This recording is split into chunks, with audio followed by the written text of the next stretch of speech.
নমস্কার বন্ধুরা, আমি সোলাঙ্কি।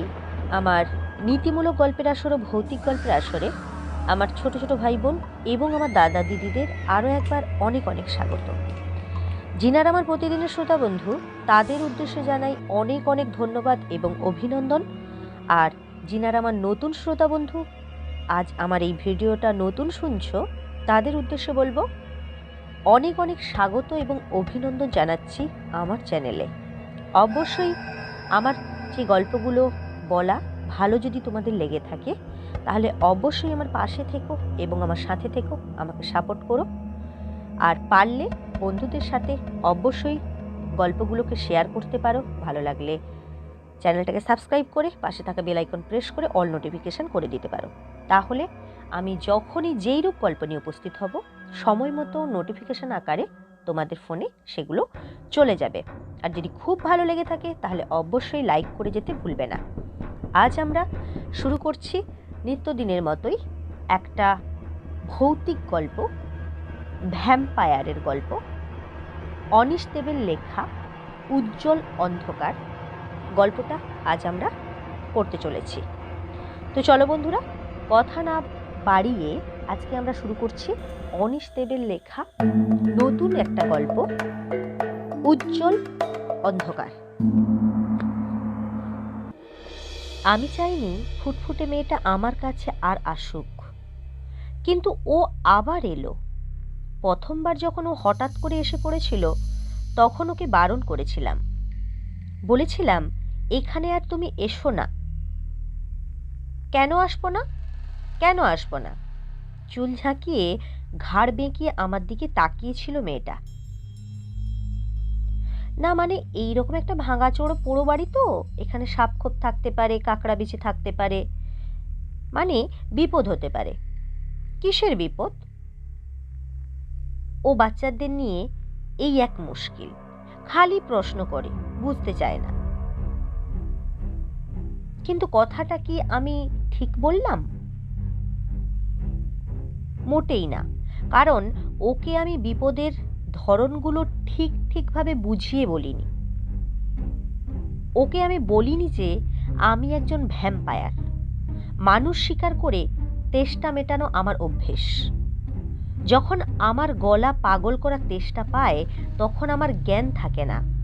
ন্যায় অন্যায় সব গুলিয়ে যায়, চোখের নজর ঘোলাটে হয়ে যায়, মাথার ভেতরে 50টা পাগলা ঘোড়া ছুটতে থাকে।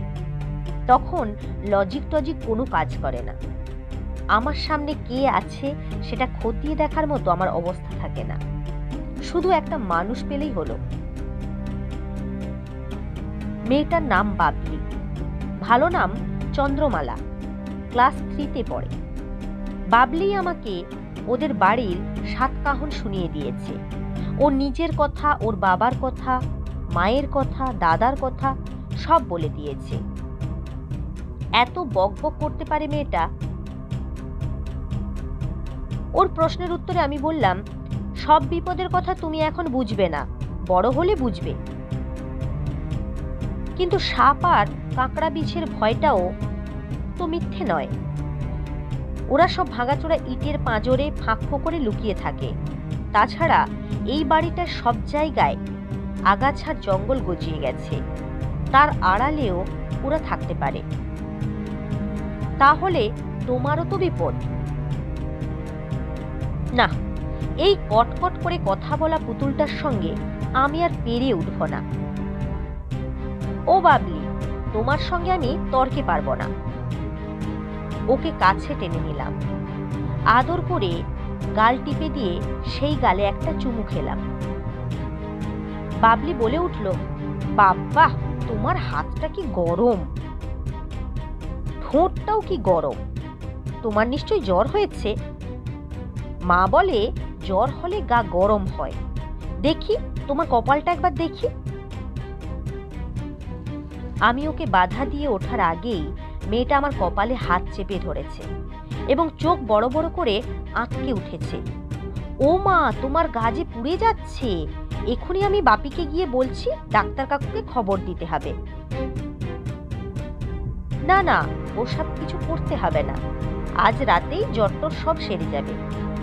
তুমি আগে একটু স্থির হয়ে বসো তো। বাবলিকে জোর করে বিছানায় আমার পাশে বসালাম। না, মেয়েটা মিথ্যে বলেনি। পরশু বিকেল থেকেই আমার ধুম জ্বর এসেছে। তখন আমি হাইওয়ে দিয়ে বাসে করে যাচ্ছিলাম। যখন বুঝলাম আর সোজা হয়ে বসে থাকতে পারছি না, তখন পায়ের কাছ থেকে সুটকেসটা নিয়ে বাস থেকে নেমে পড়েছি। আকাশ মেঘলা, টিপ টিপ করে বৃষ্টি পড়ছে। সন্ধ্যের অন্ধকার নামতে আর বেশি দেরি নেই। রাস্তার এদিকে বৃষ্টি ভেজা ধান ক্ষেত, আর একদিকে কয়েকটা ঘর বাড়ি আর কাঁচা রাস্তা।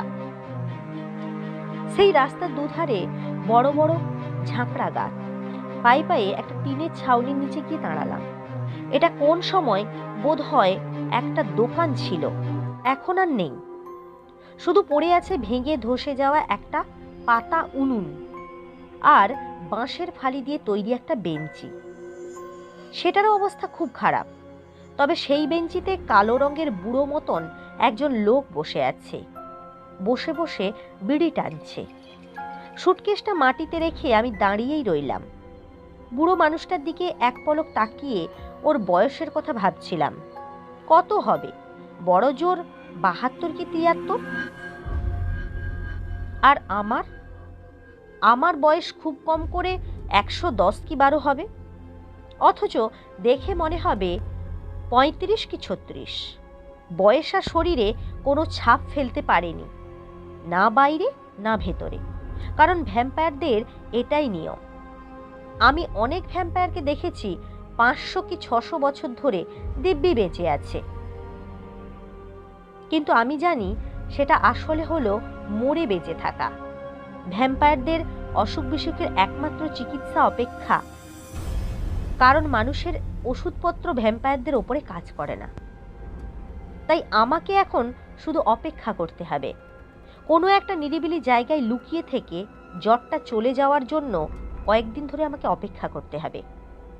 জ্বরে আমার শরীরটা কাঁপছিল, মনে হচ্ছিল এই বুঝি টলে পড়ে যাব।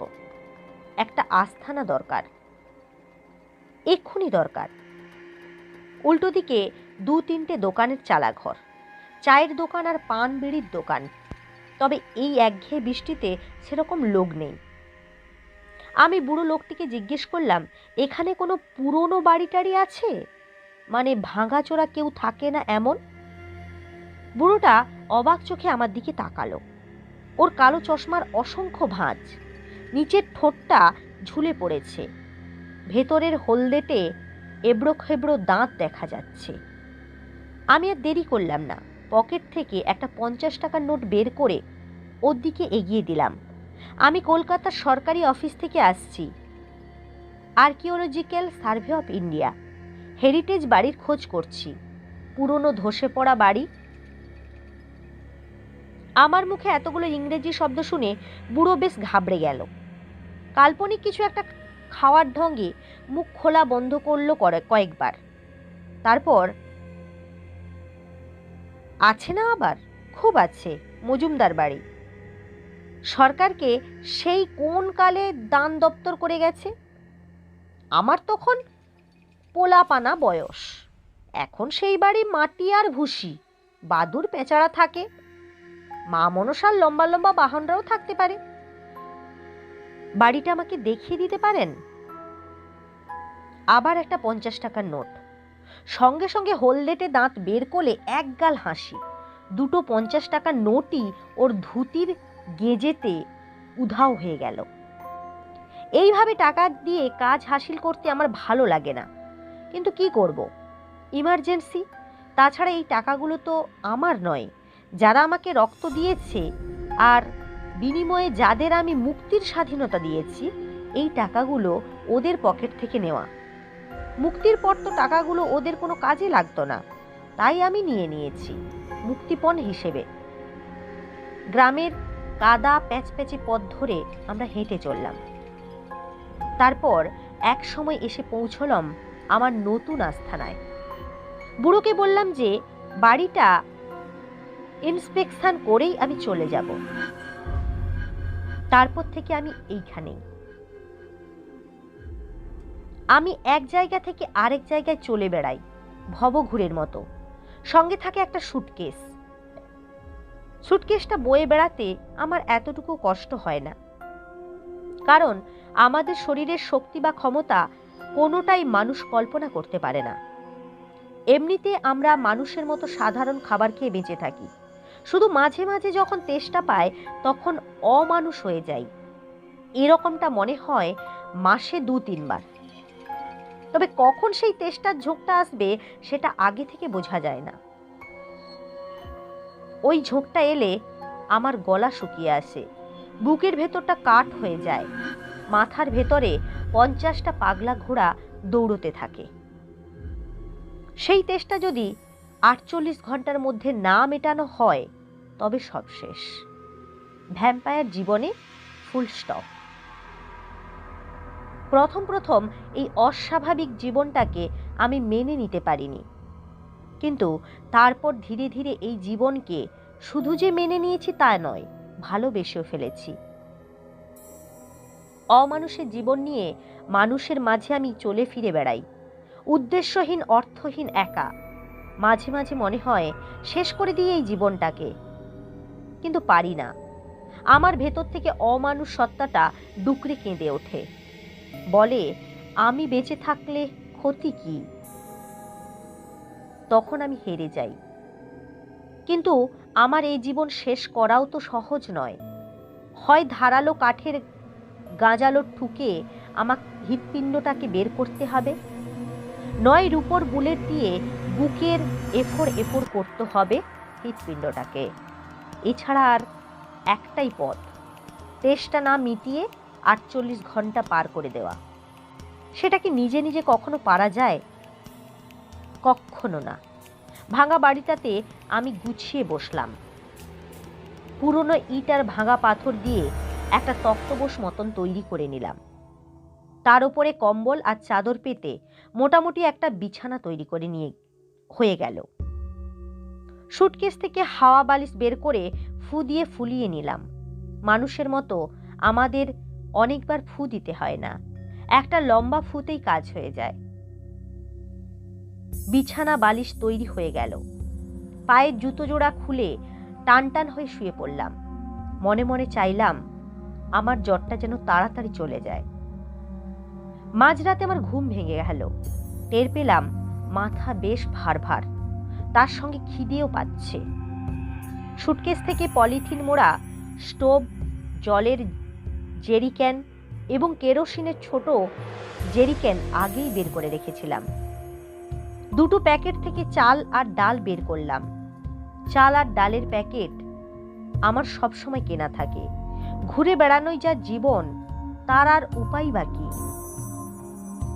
অন্ধকারে দেখতে আমার কোনো অসুবিধে হয় না, তাই অন্ধকারেই দিব্যি স্টোভ জ্বালিয়ে চাল আর ডাল মিশিয়ে হাঁড়িতে করে বসিয়ে দিলাম। তারপর চুপচাপ বসে রইলাম। স্টোভের নীল আগুনের শিখার দিকে তাকিয়ে রইলাম। নিজের অর্থহীন জীবনের কথা ভাবতে লাগলাম। একসময় খাওয়া দাওয়া সেরে চাদর মুড়ি দিয়ে ঘুমিয়ে পড়লাম। সেই ঘুম আমার ভাঙল পরদিন বিকেলে মানুষের গন্ধে আর পায়ের শব্দে। আমি সঙ্গে সঙ্গে ভাঙা ঘরটার অন্ধকার কোণে লুকিয়ে পড়লাম, কেউ যেন আমাকে এখানে খুঁজে না পায়। আর যদি খুঁজে পায় তাহলে আমার হয়তো আর কোনো উপায় থাকবে না। আমার এই আস্তানার কথা গোপন রাখার জন্যে আমাকে খারাপ কাজ করতেই হবে। দিব্যি লুকিয়েছিলাম, কিন্তু কিভাবে যেন বাচ্চা মেয়েটা ঘরের দরজায় কাছে এসে কোমরে হাত দিয়ে দাঁড়িয়ে পড়ল। স্টোভ আর হাঁড়িকুড়ির দিকে একবার তাকিয়ে চোখ ফেলালো আমার দিকে। আবছা অন্ধকারে মেয়েটাকে ঠিক দেখতে পেল আমাকে। অনেকটা দিদিমণি দিদিমণি গলায় জিজ্ঞেস করলো, তুমি কি লুকোচুরি খেলছো? ওর গায়ে বিকেলের আলো পড়েছিল, আর ওর গা থেকে বোধহয় এক অদ্ভুত আলো বেরোচ্ছিল। ওরকম আলো আমি আগে কখনো দেখিনি। তুমি কি কারোর সঙ্গে লুকোচুরি খেলছো? আবার প্রশ্ন করল। হ্যাঁ, তোমার সঙ্গে, বলে হাসলাম। আর লুকোনোর কোনো মানে হয়? তাই বিছানায় গিয়ে বসে পড়লাম। তাছাড়া জ্বরটার জন্য দাঁড়িয়ে থাকতে কষ্ট হচ্ছিল। ও বলল, আমার নাম বাবলি, ভালো নাম চন্দ্রমালা। আমার দিকে 3-4 পা এগিয়ে এলো। তোমার নাম কি?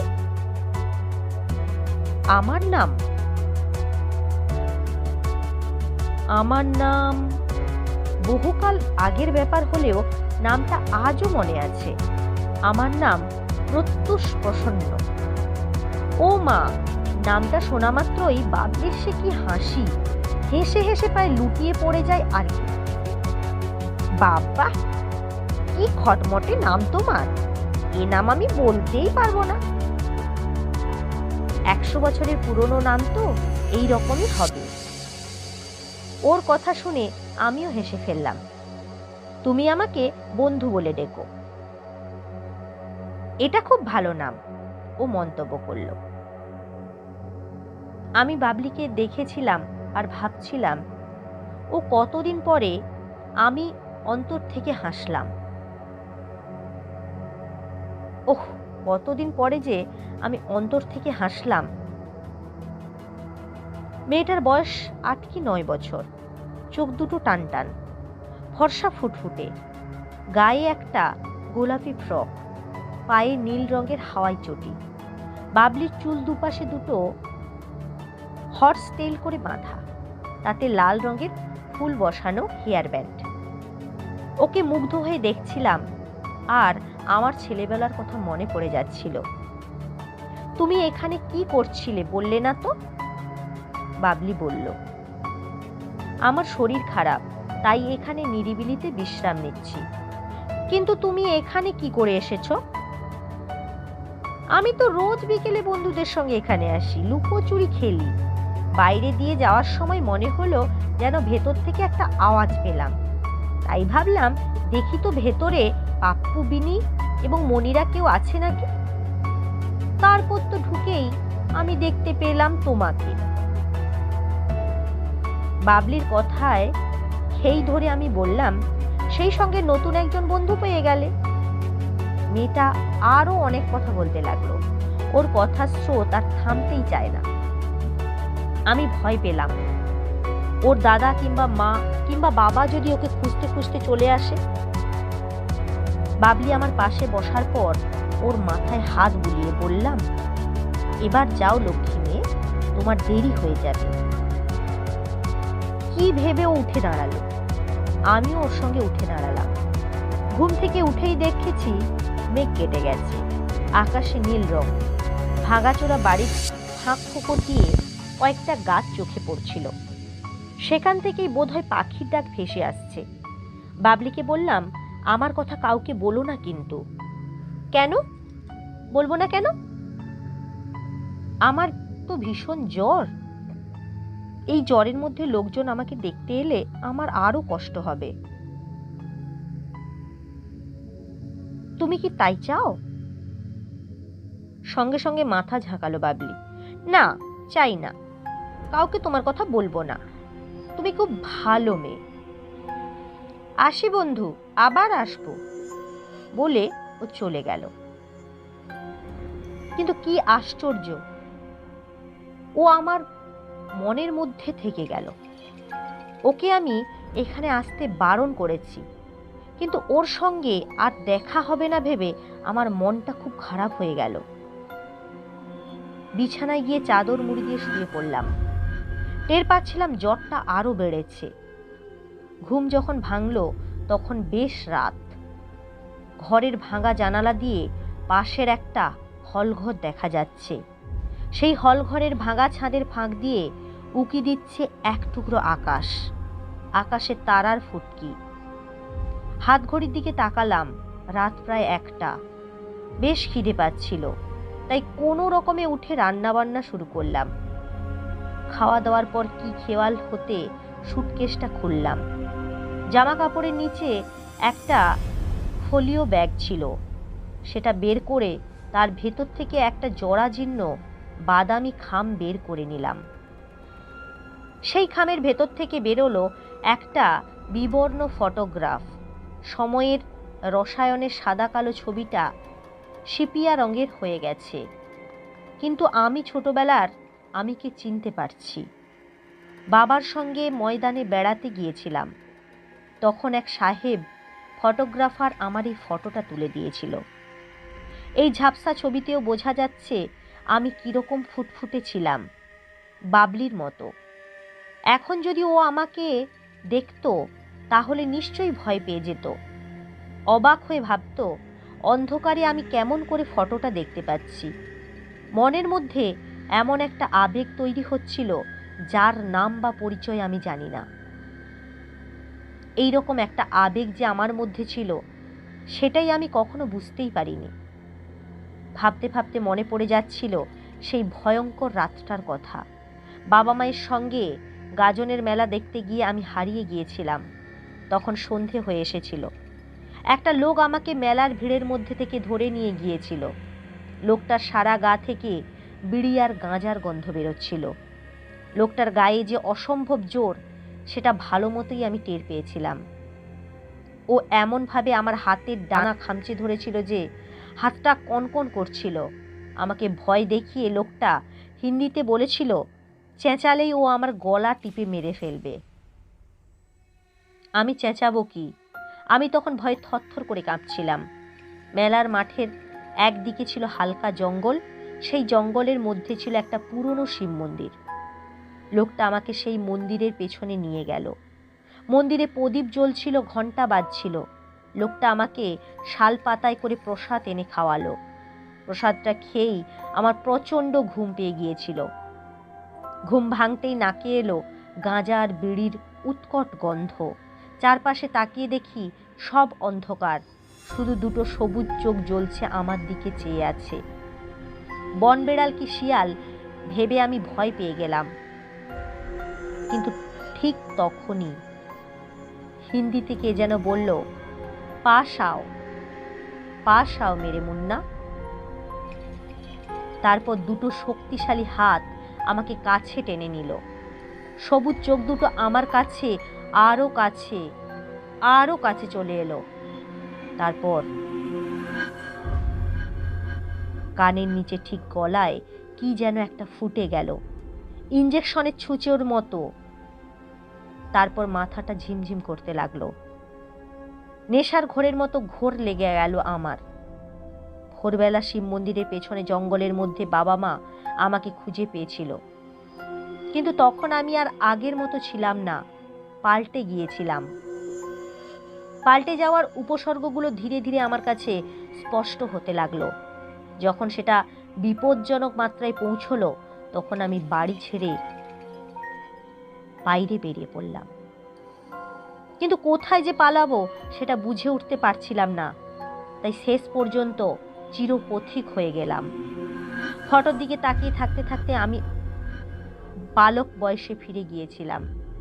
বাবলির সঙ্গে ছবির এই ছেলেটির বন্ধুত্ব হলে কি ভালোই না হতো। বহুদিন পরে ভ্যাম্পায়ারের জীবনের জন্য আক্ষেপ হলো আমার। টের পেলাম চোখের কোণে জল এসে গেছে। শেষ পর্যন্ত চাদর গায়ে জড়িয়ে আবার শুয়ে পড়লাম বটে, কিন্তু ঘুম এলো না। তো বন্ধুরা, আজ আমরা উজ্জ্বল অন্ধকারের প্রথম পার্টটা দেখলাম। পরের দিন আমরা শেষের পার্টটা দেখব।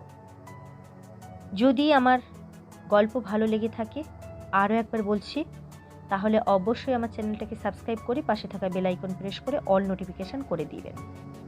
তাহলে যখনই আমি ভিডিও দেব নোটিফিকেশান আকারে ফোনে পৌঁছে যাবে। আর খুব ভালো লেগে থাকলে অবশ্যই লাইক করবেন, পারলে বন্ধুদের সাথে শেয়ার করবেন। আর যদি আমার গল্প বলা ভালো লেগে থাকে, যদি আপনাদের জানা কোনো ঘটনা থাকে আপনাদের কাছে, আমাকে ইমেলের মাধ্যমে পাঠাতে পারেন। আমার ডেসক্রিপশন বক্সে ইমেল নাম্বার দেওয়া আছে, ইমেল আইডিতে পাঠাতে পারেন আপনার গল্প। যিনি পাঠাবেন তার নাম এবং কোথা থেকে পাঠাচ্ছেন সেটা অবশ্যই লিখতে ভুলবেন না। আর আরও একবার বলছি, আমার পুরনো বন্ধুদের জন্য রইল আমার অসংখ্য ভালোবাসা এবং অসংখ্য ধন্যবাদ।